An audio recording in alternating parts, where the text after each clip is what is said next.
A decent paint job can be dangerous. And not just to your relationship with your friend because he didn't live up to his end of the beer and pizza bargain, but in industrial buildings, where ceilings need to be high to fit massive industrial equipment, a new coat of paint can take at least 2 guys in a scissor lift and a whole lot of time.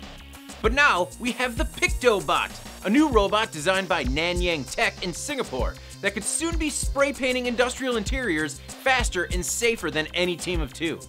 Co-developed with JTC Corporation and local startup Aitech Robotics and Automation, Pictou Bot can paint a high interior wall 25% faster using only a single 6-axis robotic arm.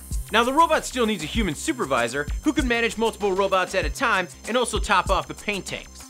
The Pictou Bot scans the environment using an optical camera and laser scanner to calculate the trajectory of the nozzle and paint. And it has advanced sensors that allow it to operate in the dark, so it can put in like a 24-hour day. Not like those pesky humans that just want to go home and spend time with their families. Right now, Pictou Bot works for 4 hours on a single battery charge, and researchers say that the paint job actually matches industry standards. Be gone, pesky humans. We produce almost 2 billion tons of garbage each year, and nearly half of it is burned. Now, it's preferably done at a dump far away from heavily populated areas, but some cities don't have the infrastructure in place to even collect waste, especially in India. One researcher described it by saying that as you walk down the street in India, they're just piles of trash growing larger and larger until somebody decides to take a match to it.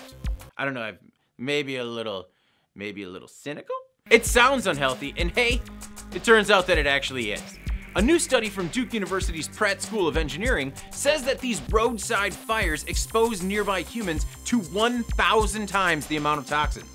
The team took samples of smoke particles emanating from the burning roadside trash piles in India, and it created this toxic swatch that would make Hexas proud. Now, for those of us who have ever accidentally thrown a tire in the fire, it's not really news that such smoke is harmful, but it does shed some light on just how bad things can be. According to one of the study's authors, just a minute of this stuff and you have an entire day's worth of hazardous particulate matter. Hopefully, the findings will lead to further work on systems and recommendations that could help such roadside fires be less toxic, and maybe even recoup some energy from their burning. I mean, you know, Hexas, Burn Gully, dancing toxic sludge demon, laughing at fairies as they choke to death on pollution. Early 90s greenwashing was just the best. Be gone, pesky demons. DARPA's anti-submarine autonomous vessel is currently undergoing open water testing off the coast of California. Recently, it set sail with its first payload, a prototype of a low-cost, elevated sensor mast developed through the agency's Talons research effort. Both programs are pretty interesting. ACTIVE, which stands for Anti-Submarine Warfare Continuous Trail Unmanned Vessel, yeah, that's right, it's actually an acronym inside another acronym. Well, it could be the beginning of a new class of vessel that could sail the open seas for months at a time without a single crew member aboard. Now, Talons, or Towed Airborne Lift of Naval Systems, a much more reasonable acronym, are kind of like having a mast that's as tall as a skyscraper. Talons carry intelligence, surveillance, reconnaissance, and communications payloads of up to 150 pounds as high as 1,500 feet into the sky to extend the equipment's range and effectiveness. During the test, the Talons prototype opened its parachute and took off from its nest on the back of the vessel. It reached an altitude of 1,000 feet where it tested its onboard sensors and communications equipment for 90 minutes at a time. Needless to say, the test went well. The surface track radar extended its range by 500% compared to when it's mounted on the vessel. The electro-optical infrared scanner doubled its range, and a commercial handheld omnidirectional radio more than tripled its range. And it was only 2/3 of the way of its total height.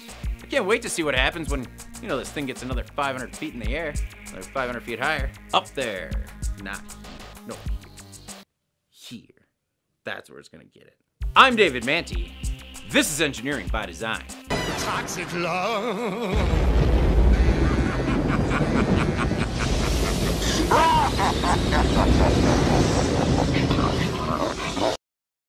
Use me, abuse me, batter and bruise me. Red wires, green wires, stick 'em right through me.